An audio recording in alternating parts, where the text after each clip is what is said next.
Bismillahirrahmanirrahim. Assalamualaikum warahmatullahi wabarakatuh.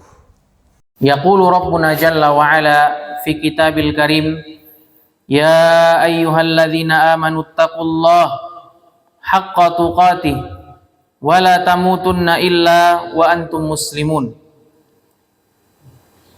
Yaqulu subhanahu, Ya ayyuhan nasu taqu rabbakumul ladzi khalaqakum min nafsin wahidah wa khalaqa minha zawjaha wa batha minhuma rijalan katsiran wa nisaa'a wattaqullaha alladzi tasaaluna bihi wal arham innallaha kana 'alaikum raqiba. Faqala jalla jalaluhu, Ya ayyuhalladzina amanu taqullaha wa qulu qawlan sadida yuslih lakum a'malakum wa yaghfir lakum dhunubakum wa may yuti'illaha wa rasulahu faqad faza fawzan 'azima.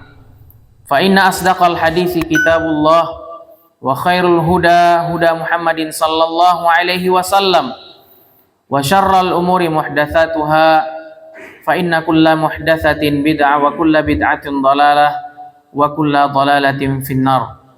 Ma'asyiral muslimin, sidang jamaah Jumat yang dimuliakan Allah Subhanahu wa taala. Tak henti-hentinya kita memanjatkan puji dan syukur kepada Allah Subhanahu wa taala yang tidak pernah berhenti dan jemu menurunkan dan memberikan begitu besar dan begitu banyak nikmatnya kepada kita. Allah Subhanahu wa taala berfirman di dalam Al-Qur'an, "Wa in ta'uddu ni'matallahi la tuhsuha." Jikalau seorang hamba hendak menghitung-hitung nikmat Allah Subhanahu wa taala, maka niscaya tak seorang pun yang mampu menghitungnya. Dan di antara nikmat terbesar yang Allah berikan kepada hambanya adalah nikmat hidayah dan petunjuk yang Allah pilihkan kepada sebahagian hamba-hamba pilihannya. Dan tentunya kita bersyukur kepada Allah Subhanahu wa taala karena Allah telah memberikan kepada kita hidayah dan petunjuk agar kita bisa menjalankan aktivitas amalan kegiatan ibadah rutin pekanan kita dan menjalankan perintah Allah Subhanahu wa taala serta menjauhi dari segala apa yang dilarang Allah Subhanahu wa taala. Kehadiran kita di masjid ini menjadi salah satu bukti betapa Allah Subhanahu wa taala masih menyayangi kita. Betapa Allah Subhanahu wa taala masih menggerakkan hati-hati kita, masih menuntun hati-hati kita di tengah kesibukan kita, di tengah aktivitas kita, di tengah kemalasan kita. Allah Subhanahu wa taala masih memberikan kepada kita kesempatan dan kita menyempatkan diri untuk menjalankan aktivitas ibadah salat Jumat yang disyariatkan oleh Allah Subhanahu wa taala di dalam agama Islam. Allah Subhanahu wa taala berfirman di dalam Al-Qur'an, Ya ayyuhalladzina amanu idza nudiya lis-salati min yaumil jumu'ati fas'au ila dzikrillahi wa dzarul bai'. Wahai orang-orang yang beriman, ketika diserukan kepada kalian untuk menjalankan ibadah salat Jumat, fas'au ila dzikrillahi wa dzarul bai', maka bersegeralah untuk mengingat Allah Subhanahu wa taala dan tinggalkanlah aktivitas duniawiyah kalian, kegiatan yang sifatnya duniawi yang sementara, di mana Allah Subhanahu wa taala menggambarkan di dalam Al-Qur'an kasarabin yahsabuhu dham'anu ma'a, yakni dunia ibarat fata morgana yang orang yang kehausan melihatnya dari kejauhan seperti air, namun ternyata setelah dia mendekat bukanlah apa-apa. Demikianlah fakta dunia yang Allah Subhanahu wa taala gambarkan di dalam Al-Qur'an. Jamaah Jumat yang dimuliakan Allah Subhanahu wa taala, dan di antara nikmat agung yang Allah Subhanahu wa taala berikan juga kepada kita adalah nikmat Islam. Agama Islam adalah satu-satunya agama yang benar di alam semesta ini. Allah Subhanahu wa taala berfirman di dalam Al-Qur'an, "Innad dina indallahil Islam." Sesungguhnya satu-satunya agama yang berada di sisi Allah Subhanahu wa taala adalah agama Islam. Allah juga berfirman, "Al-yauma akmaltu lakum dinakum wa atmamtu 'alaikum ni'mati wa raditu lakumul Islam madina." Pada hari ini telah kusempurnakan agamamu dan telah kusempurnakan nikmatku kepadamu, dan aku telah ridha Islam adalah agamamu. Allah Subhanahu wa taala juga berfirman di dalam Al-Qur'an, "Wa may yabtaghi ghairal islami dina falan yuqbala min wa huwa fil akhirati minal khasirin." Barang siapa yang mencari agama selain agama Islam, maka dia tidak akan diterima. Wa huwa fil akhirati minal khasirin, dan dia di akhirat termasuk di antara orang-orang yang merugi.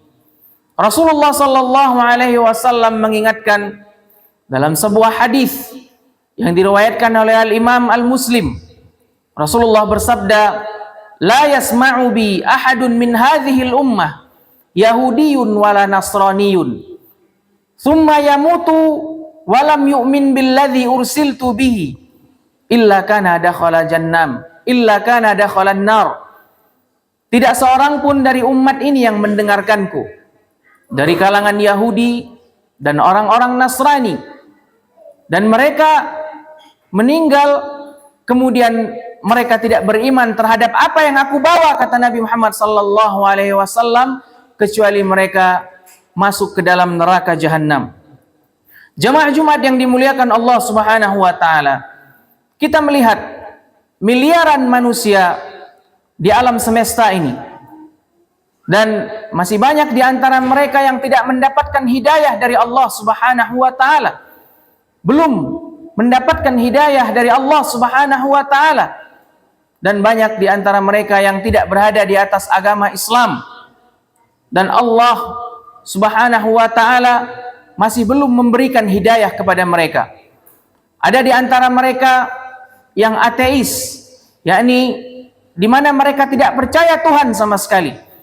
Ada di antara mereka yang beribadah kepada makhluk, yang beribadah kepada nabi, yang beribadah kepada berhala, yang beribadah kepada batu, dan beribadah kepada hewan, dan beribadah kepada matahari. Namun ternyata Allah Subhanahu wa taala memilih kita dan memberikan hidayah kepada kita agar kita bisa menyembah Rabbuna Jalla wa Ala, Rabbul Alamin, Tuhan semesta alam, yakni Allah Subhanahu wa taala. Oleh karenanya, atas nikmat hidayah ini maka patut kita syukuri dan wajib kita bersyukur kepada Allah Subhanahu wa taala. Hidayah adalah merupakan hak dan milik Allah Subhanahu wa taala. Allah memberikan hidayah kepada siapa saja yang Ia kehendaki, dan Allah menahan hidayah tersebut kepada siapa saja yang Ia kehendaki. Allah Subhanahu wa taala berfirman, "Wa may yuridillahu ay yahdiyahu yashrah sadrahu lil Islam." Barang siapa yang Allah inginkan hidayah baginya, maka Allah akan membuka hatinya untuk bisa menerima Islam. Wa may yurid an yudillahu yaj'al sadrahu dayiqan harajan ka'annahu yas'adu fis sama'. Barang siapa yang Allah menginginkan kesesatan baginya, maka Allah akan menjadikan dadanya sempit sehingga dia tidak bisa menerima Islam. May yahdillahu fala mudhillalah wa may yudlilhu fala hadiyalah. Barang siapa yang Allah menginginkan hidayah kepada seseorang, maka tak seorang pun yang mampu untuk menyesatkannya. Dan barang siapa yang diinginkan oleh Allah Subhanahu wa taala kesesatan baginya, maka juga tak seorang pun yang mampu memberikan hidayah kepadanya. Hidayah diperoleh oleh seorang hamba bukan karena kecerdasan. Jika kecerdasan berbanding lurus dengan hidayah, maka orang-orang Eropa, orang-orang Jepang, yang cerdas-cerdas luar biasa, yang memiliki IQ yang tinggi sangat luar biasa, tentu mereka lebih utama mendapatkan hidayah dari Allah Subhanahu wa taala jika memang hidayah itu tolak ukurnya adalah kecerdasan. Namun ternyata masih banyak di antara mereka yang menyembah kepada selain Allah Subhanahu wa taala, dan kita bersyukur kepada Allah, Allah memilih kita berada di atas agama yang hak, yakni adalah agama Islam. Lihatlah orang-orang munafik di zaman Nabi Muhammad sallallahu alaihi wasallam. Mereka hidup bersama Nabi Muhammad sallallahu alaihi wasallam. Mereka paham bahasa Arab. Mereka paham tentang isi Al-Qur'an. Mereka melihat sendiri mukjizat-mukjizat Nabi Muhammad sallallahu alaihi wasallam. Mereka terkadang ikut jihad bersama Nabi Muhammad sallallahu alaihi wasallam, dan mereka terkadang menghadiri wejangan-wejangan siraman rohani serta nasihat dari Nabi Muhammad sallallahu alaihi wasallam. Namun ternyata mereka tidak beriman kepada Allah Subhanahu wa taala. Lihatlah orang-orang Yahudi di mana sudah tampak bagi pengetahuan mereka kebenaran dengan haqqal ma'rifah, kebenaran yang sangat nyata akan kebenaran Islam yang dibawa oleh Nabi Muhammad sallallahu alaihi wasallam. Kata Allah di dalam Al-Qur'an tentang orang Yahudi, ya'rifunahu kama ya'rifuna abna'ahum. Mereka orang-orang Yahudi mengetahui tentang kebenaran agama Islam sebagaimana mereka mengetahui anak-anak mereka sendiri. Akan tetapi karena hasad dan dengki kepada Nabi Muhammad sallallahu alaihi wasallam, mereka tidak beriman kepada Nabi Muhammad sallallahu alaihi wasallam. Lihatlah Nabi Ibrahim alaihissalam yang berdakwah kepada keluarganya dengan lemah lembut, sopan dan santun, khususnya kepada ayahnya. Namun ternyata ayah Nabi Ibrahim pembuat patung berhala dan mati dalam kondisi kufur kepada Allah Subhanahu wa taala. Lihatlah Nabi Nuh alaihi salam yang berdakwah selama 950 tahun lamanya, namun ternyata istrinya tidak beriman kepada Allah dan tidak beriman kepada suaminya, dan anaknya mati dalam kondisi musyrik. Lihatlah Nabi Muhammad sallallahu alaihi wasallam yang di sekelilingnya, di keluarganya, pamannya yang bernama Abu Lahab ternyata mati dalam kondisi kafir. Bahkan Allah Subhanahu wa taala menulis surat khusus di dalam Al-Qur'an tentang paman Nabi Muhammad sallallahu alaihi wasallam, yakni Abu Lahab. Begitu pula dengan paman beliau sallallahu alaihi wasallam yang bernama Abu Talib, di mana Abu Talib adalah paman yang paling dicintai dan disayangi oleh Nabi Muhammad sallallahu alaihi wasallam. Seorang paman yang selalu membela Nabi Muhammad sallallahu alaihi wasallam, membela dakwah Nabi Muhammad sallallahu alaihi wasallam, namun ternyata pamannya Abu Talib mati dalam kondisi musyrik, sehingga Nabi Muhammad sallallahu alaihi wasallam bersedih, kemudian berkabung seraya mengatakan dalam sebuah sabdanya, la astaghfiranna laka ma lam unha ank. Sesungguhnya aku akan memohonkan ampun kepada Allah Subhanahu wa taala terhadap pamanku selama itu tidak dilarang. Namun ternyata Allah Subhanahu wa taala menurunkan firman-Nya untuk menegur Nabi Muhammad sallallahu alaihi wasallam dengan mengatakan, innaka la tahdi man ahbab walakinnallaha yahdi may yasha. Sesungguhnya Muhammad, engkau tidak mampu memberikan hidayah kepada orang yang engkau cintai, dan hidayah bukan di tangan para rasul, akan tetapi hidayah berada di tangan Allah Subhanahu wa taala. Begitulah jika sebab-sebab hidayah sudah berada di sekeliling kita, namun ternyata Allah tidak menghendakinya, maka tak seorang pun yang mampu untuk memberikan hidayah kepada kita. Sebaliknya, meskipun kita berada di dalam ruang lingkup kesesatan, di dalam ruang lingkup dhalalah, kesesatan yang sangat jauh, jika Allah Subhanahu wa taala menginginkan hidayah bagi kita, maka tidak ada yang tidak bisa bagi Allah Subhanahu wa taala. Lihatlah Fir'aun, seorang raja yang terkenal di muka bumi, seorang raja yang membangkang kepada Allah Subhanahu wa taala, wa asyaddu kufran, dan seorang raja yang paling kafir kepada Allah Subhanahu wa taala. Seorang raja yang mengaku Tuhan, namun kita bisa melihat istrinya yang bernama Asiyah bintu Muzahim itu beriman kepada Allah Subhanahu wa taala. Allah mengingatkan hal tersebut di dalam Al-Qur'an, wa daraballahu mathalan lil ladzina amanu imra'ata fir'aun, dan Allah memberikan perumpamaan kepada orang-orang beriman tentang kisah istrinya Fir'aun.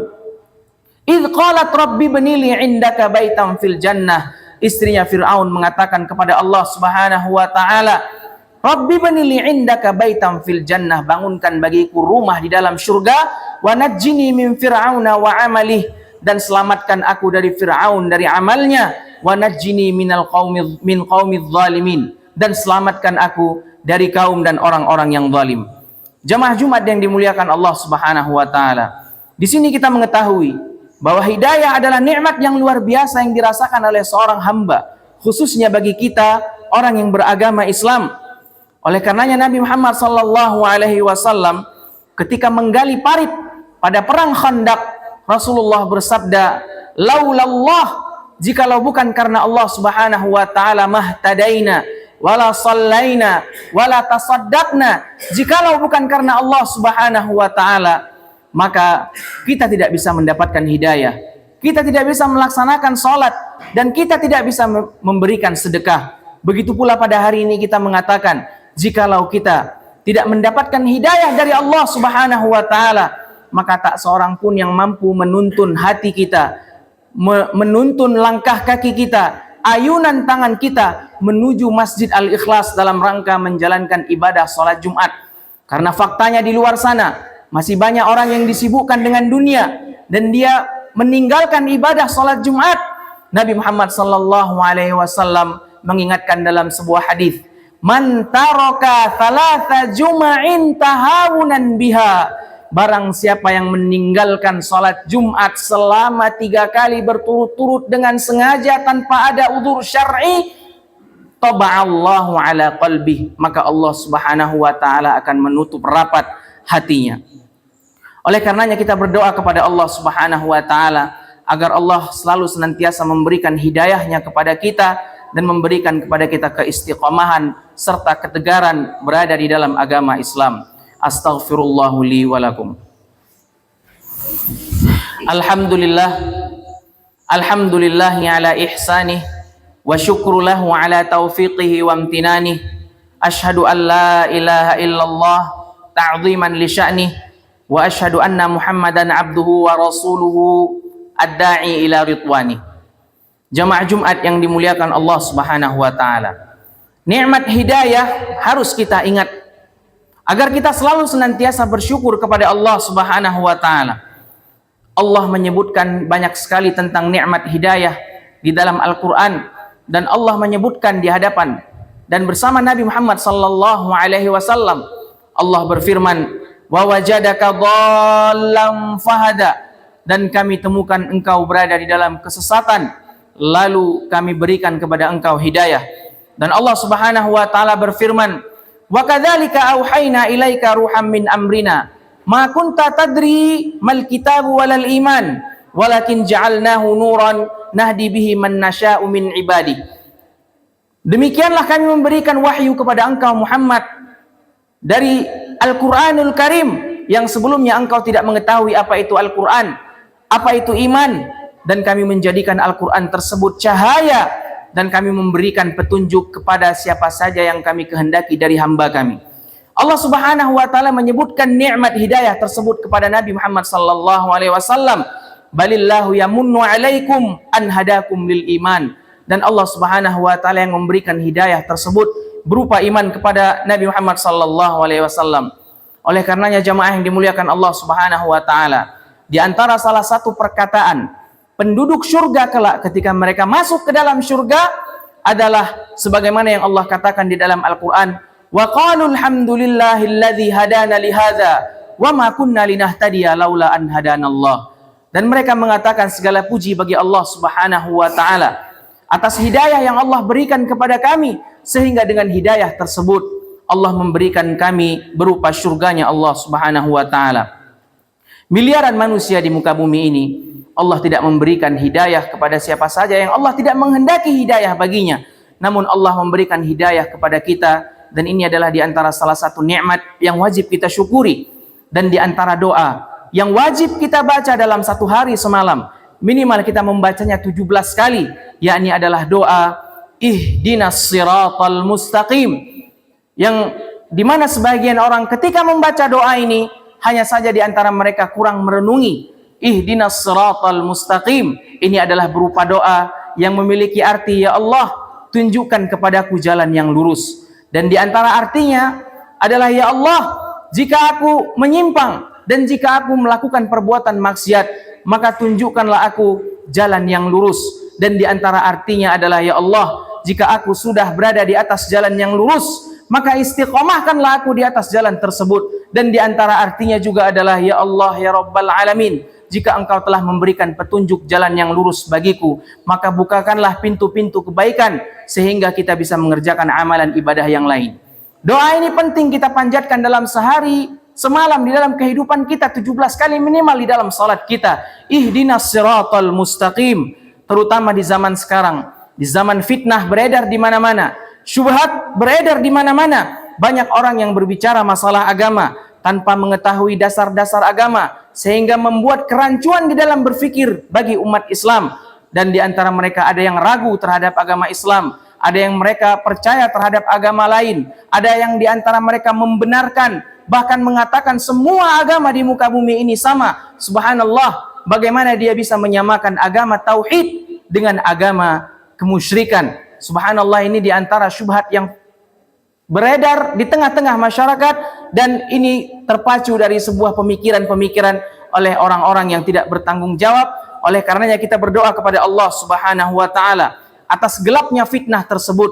Nabi Muhammad sallallahu alaihi wasallam mengingatkan kita di dalam sebuah hadis, badiru a'malakum, bersegeralah dan bersemangatlah kalian untuk mengerjakan amalan ibadah fitanan, di tengah-tengah fitnah, karena nanti kelak di akhir zaman seseorang bisa ketika di pagi hari dia menjadi mukmin, wa yusbihu rajulan mu'minan wa yumsi kafiran, dan di sore hari ternyata dia menjadi musyrik. Kita berdoa kepada Allah Subhanahu wa taala agar Allah memberikan nikmat Islam ini sampai kita mati, sebagaimana yang Allah nasihatkan di dalam Al-Qur'an, wala tamutunna illa wa antum muslimun. Dan janganlah sekali-kali seorang hamba, dan janganlah sekali-kali kalian mati melainkan dalam keadaan Islam, berserah diri kepada Allah Subhanahu wa taala. Innallaha wa malaikatahu yusalluna 'alan nabi ya ayyuhalladzina amanu sallu 'alaihi wa sallimu taslima. Allahumma salli ala Muhammad wa ala ali Muhammad kama sallaita ala Ibrahim wa ala ali Ibrahim, wa barik ala Muhammad wa ala ali Muhammad kama barakta ala Ibrahim wa ala ali Ibrahim fil alamin innaka Hamidum Majid. Allahumma ighfir lil muslimina wal muslimat wal mu'minina wal mu'minat al ahya'i minhum wal amwat bi rahmatika ya arhamar rahimin. Rabbana zalamna anfusana wa illam taghfir lana wa tarhamna lanakunanna minal khasirin. Rabbana atina fid dunya hasanah wa fil akhirati hasanatan wa qina adzaban nar. Subhana rabbika rabbil izzati amma yasifun wa salamun alal mursalin walhamdulillahi rabbil alamin. Aqimis shalah.